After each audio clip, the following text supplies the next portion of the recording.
Good day, everybody. Welcome back to this episode. Today we're going to be talking about flat rate again. Now, in my last video where I talked about the automotive field, and it was heavy on the flat rate side. Like I said, I was in a different type of field where I was mostly at body shops, and I, for a while, was on hourly. So I want to talk about my experience, and then also towards the end of this video, or at the end of this video, I guess I'm going to be talking about how I think it's actually doable in an actual mechanical shop to have hourly technicians. Now, of course, my experience was a little different because I not only handled mechanical stuff, but I also handled ADOS and programming. And let me tell you, programming in ADOS, that is the bread and butter to a lot of stuff, which I'm not going to get too much into in this video. If comments start flooding in about it, I'll talk about it later, but not right now. But I do have a question, because a lot of my comments in my other video, I had a lot of more people were like flat rate was bad than people saying it was actually good. So I'm actually curious, because there wasn't a whole lot of context when people would say that. I want to ask you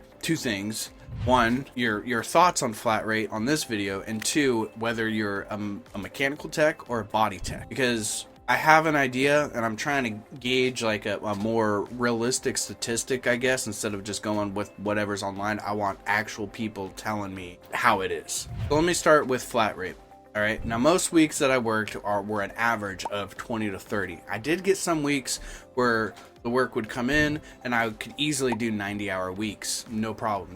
But as I was saying, I'd be able to do like 90-hour weeks. Probably within the year I was there, maybe three to four times were over 60 hours to 90 hours, like in that period.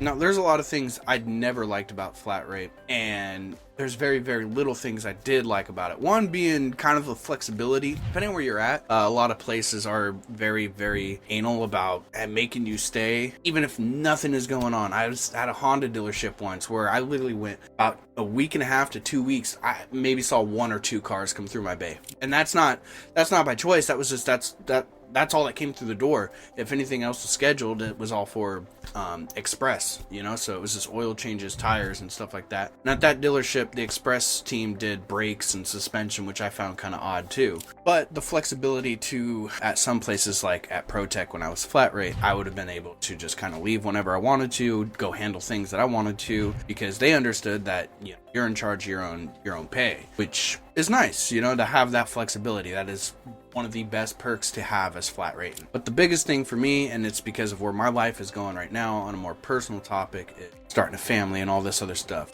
Flat rate is extremely inconsistent. Like I said, those big checks, those big weeks, they were not very often. And it's very difficult with so many other variables happening to determine if you're going to be able to have the work or not. I mean, you could give it your all, but there's only so much you can do in that position. So it's very inconsistent, which is what I would consider the biggest con with that, I guess. Now, hourly is great because it's the complete opposite of that inconsistency that I talked about. You show up, you do your work, you get paid, you go home. That's simple. That freaking simple. Now, if you need to make some extra money, I mean, there's always overtime if it's available. If the shop's actually busy, then there should be overtime. The biggest pros and cons for me on this one, for me, the con was, slacking off to handle personal stuff. If you got to go to the hospital or have an emergency or a family emergency or a crisis or whatever happens, you pretty much got to take off. And flat rate, and it is a good week, you're set. You're fine. You're like, yeah, I can leave now and I'll be okay. But something comes up,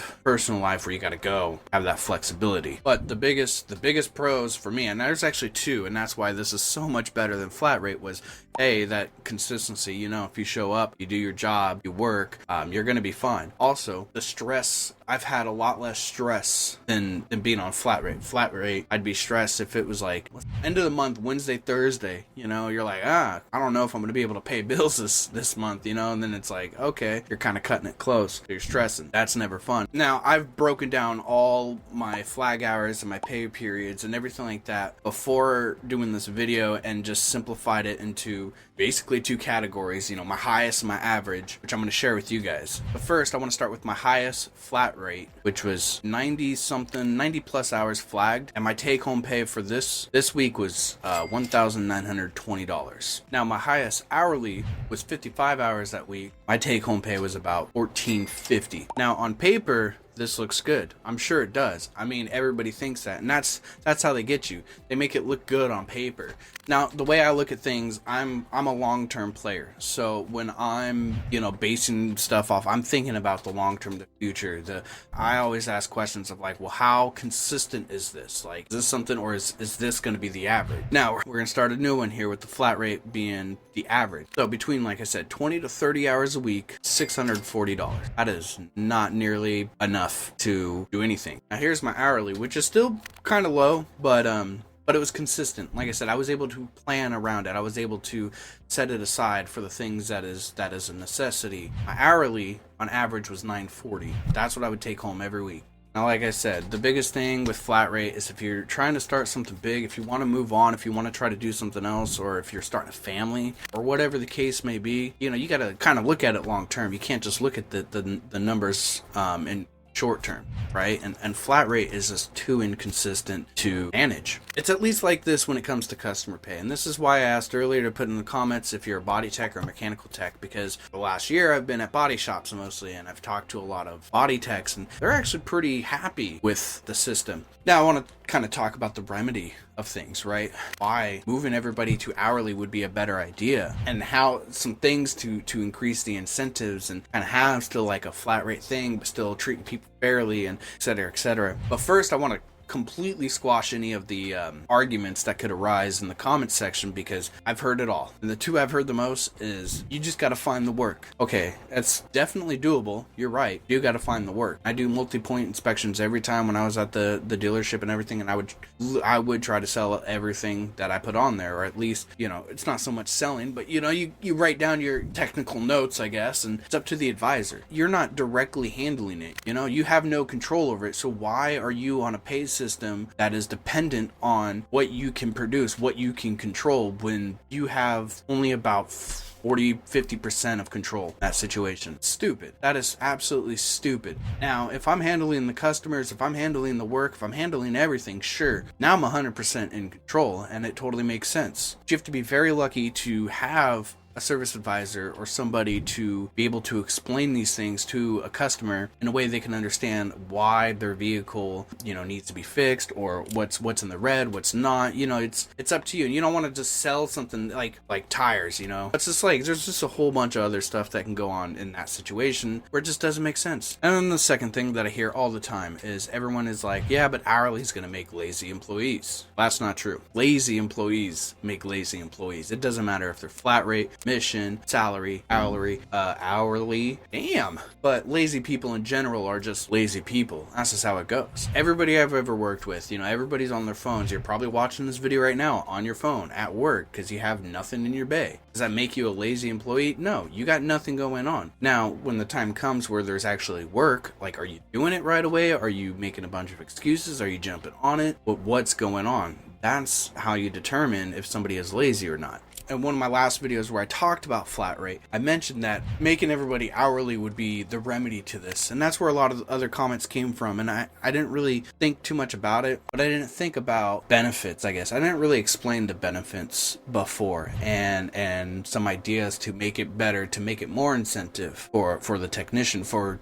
those that do like flat rate, but also to make people who don't like flat rate happy as well. But a lot of them are doing like a pay bonus incentive, either based on sales, or a couple places I've been seeing like work your 40 hours, but if you flag more than 40 hours, you'll et cetera, et cetera. There's also the guarantee, which is nice. I don't know why a lot of places just pull the guarantee. It's stupid. Just keep the guarantee. But I do like the pay performance side of things, where you generate a certain amount of sales in that pay period, you get a bonus based on that pay period top of your hourly rate. So if you're working that much, if you're generating that much in sales, that much in revenue for the place you're working for, you're getting your normal pay, you're getting time and a half, and then you get a bonus. Essentially, it should balance out the flat rate in a way to where if it's actually busy on those months where you're doing like 90-hour weeks, it should balance out to be about the same pay as you would be on flat rate. And that's how I think it can 100%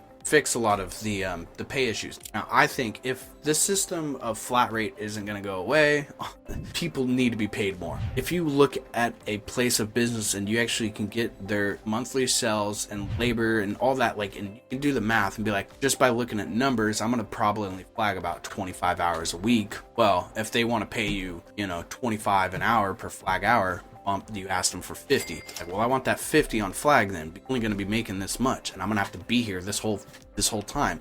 Make it worth your time. That's just an example, I guess. But there you have it. That's all I got for this week. I'll be streaming. I've been doing a lot more streaming and stuff like that, just kind of keeping consistent content going while I build up stuff like this that I'm trying to do, where I want to start trying to interview more people in the industry and move up to people who own businesses and move to other people that just do it independently for themselves and whatever, and try to find more people to discuss this with and kind of see about moving things in a different direction.